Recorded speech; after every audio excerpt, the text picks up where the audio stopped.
Exam के पहले तो पढ़ा हुआ सब याद रहता है, बट उसके बाद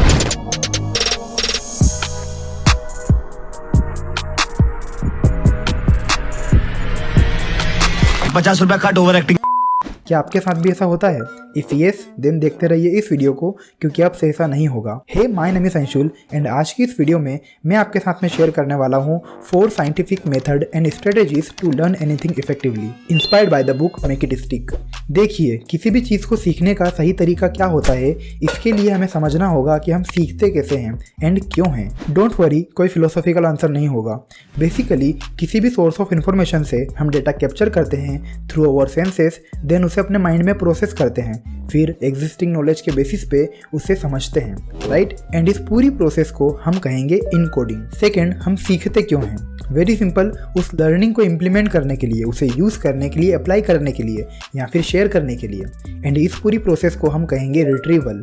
अब इस सीखने और सिखाने की प्रोसेस को आप कहीं भी देख सकते हो, चाहे वीडियोस, लेक्चर या टेक्स्ट बुक से लर्न करके उसे एग्जाम में लिखना हो, या किसी इंटरव्यू में परफॉर्म करना हो, या किसी स्किल को सीख कर उसे प्रैक्टिकली यूज करना हो, सभी जगह इनकोडिंग एंड रिट्रीवल ही काम करता है। बट क्या आपने कभी नोटिस किया है कि जब हमारे सीखने का पर्पस उस लर्निंग को इम्प्लीमेंट करना है, उसे यूज करना है, तो हम सबसे ज़्यादा प्रैक्टिस किसकी करते हैं? लर्निंग की, बार बार लर्निंग की यानी इनपुट की, बल्कि हमें प्रैक्टिस करनी चाहिए आउटपुट की यानी रिट्रीवल की। एग्जाम्पल से समझिए, जब आप पूरे साल एग्जाम की प्रिपरेशन करते हो तो बार बार question answer, topics and chapters को रिवाइज करते हो, और जब एग्जाम में आपको उस लर्न की गई इन्फॉर्मेशन को लिखना होता है तो आपको कुछ याद नहीं होता, क्योंकि आपने हमेशा इनपुट की प्रैक्टिस करी, आउटपुट की नहीं। इसीलिए एग्जाम से पहले किए गए रिवीजन में सब कुछ पढ़ा हुआ जाना पहचाना लगता है, क्योंकि बार बार रिवाइज करके आप उस टेक्स्ट के साथ में फेमिलियर हो चुके हो। इसीलिए टेक्स्ट बुक और नोट्स को बार बार पढ़ने से कोई फायदा नहीं, क्योंकि आपको यहाँ इल्यूजन ऑफ नोइंग ही होगा और कुछ नहीं। तो इन सभी ऑब्जर्वेशन से हमें एक बात तो पक्की है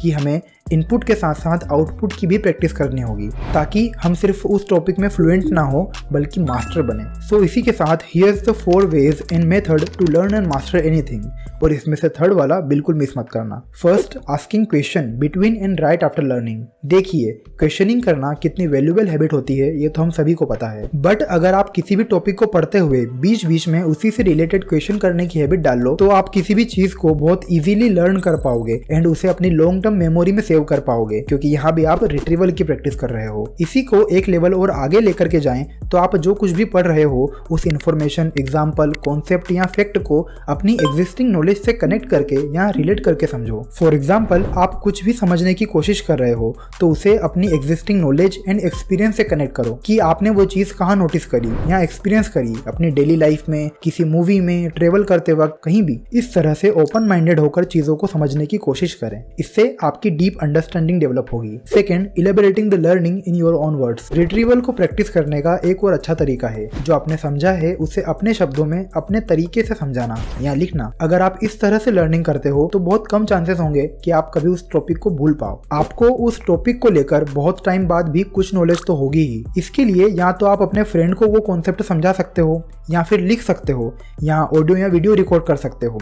मजा भी आएगा एंड कॉन्फिडेंस भी बढ़ेगा। Third, doing interleaved practice. देखो, हम यहाँ स्पेशली एकेडमिक लर्निंग की बात कर रहे हैं एग्जाम पर्पस से। तो क्या आपने नोटिस किया है कि जब हम पढ़ाई करते हैं या फिर एग्जाम से पहले रिवीजन करते हैं उसमें, और जब हम एक्चुअल में एग्जाम देते हैं, दोनों में कितना डिफरेंस होता है? देखिए, मोस्ट ऑफ द टाइम हम रिवीजन करते हैं chapter wise and exam paper आता है मिक्स्ड। तो यहाँ हमें फिर से वही इल्यूजन ऑफ नोइंग होता है। जब हम चैप्टर वाइज चीजों को पढ़ रहे होते हैं, क्वेश्चन आंसर सोल्व कर रहे होते हैं, तो इस तरह पढ़ने का कोई फायदा नहीं। आपको मिक्स प्रैक्टिस करनी चाहिए, means jump between the chapters और यूनिट। होना यहाँ चाहिए कि जब आप किसी प्रॉब्लम को सोल्व कर रहे हो तो आपको सोचना पड़े कि ये क्वेश्चन किस चैप्टर से पूछा गया है, क्योंकि एग्जाम में आपको इसी पैटर्न में पूछा जाएगा, ना कि chapter wise. So consider this. Fourth, constant distributed practice. देखो, अगर आपको किसी भी इंफॉर्मेशन को अपनी लॉन्ग टर्म मेमोरी में सेव करना है तो ये 1-2 दिन में नहीं हो पाएगा। इसके लिए आपको कॉन्स्टेंटली लगातार थोड़ा थोड़ा पढ़ना होगा। सो पॉइंट यही है कि एग्जाम के कुछ दिन या फिर कुछ हफ्ते पहले पढ़कर आप कुछ याद नहीं रख पाओगे।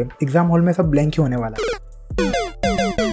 आप एग्जाम में याद वही कर पाओगे जो आपने पूरे साल थोड़ा थोड़ा पढ़ा होगा। तो कॉन्स्टेंटली ब्रेक लेकर चीजों को पढ़ो, क्योंकि मेमोरीज ऐसे ही बिल्ड होती है। एक बार लर्न करने के बाद कुछ घंटों या कुछ दिनों का गैप लेकर फिर उसे रिट्रीव करने की कोशिश करो, फिर लर्न करो, और ऐसे ही आप अपनी किसी भी चीज को लॉन्ग टर्म मेमोरी में सेव कर पाओगे। एट लास्ट हमेशा खुद को टेस्ट करते रहो डिफरेंट तरीकों से। Practice retrieval the output. आप past year exam paper solve कर सकते हो, अपनी लर्निंग को शेयर कर सकते हो, अपने अंडरस्टैंडिंग के बेसिस पे आर्टिकल या ब्लॉग लिख सकते हो, वीडियोस रिकॉर्ड करके प्रैक्टिस कर सकते हो। लर्निंग को इंटरेस्टिंग बनाना आपके हाथ में है। बाकी लाइफ एंड करियर टिप्स के लिए you can subscribe this channel. Now some takeaways from this video. First, practice more retrieval than just encoding. Second, learn everything with open mind, connect, relate, then understand. Third, do purpose based learning practice. Exam के लिए पढ़ रहे हो तो exam की pattern में पढ़ो। Fourth, ask questions, explain in your own word, do interleaved practice and constant distributed practice. So that's it for this video. कोई भी क्वेश्चन या डाउट हो तो कमेंट करो, शेयर करो इस वीडियो को। I will see you in the next one. Till the time, enjoy your learning.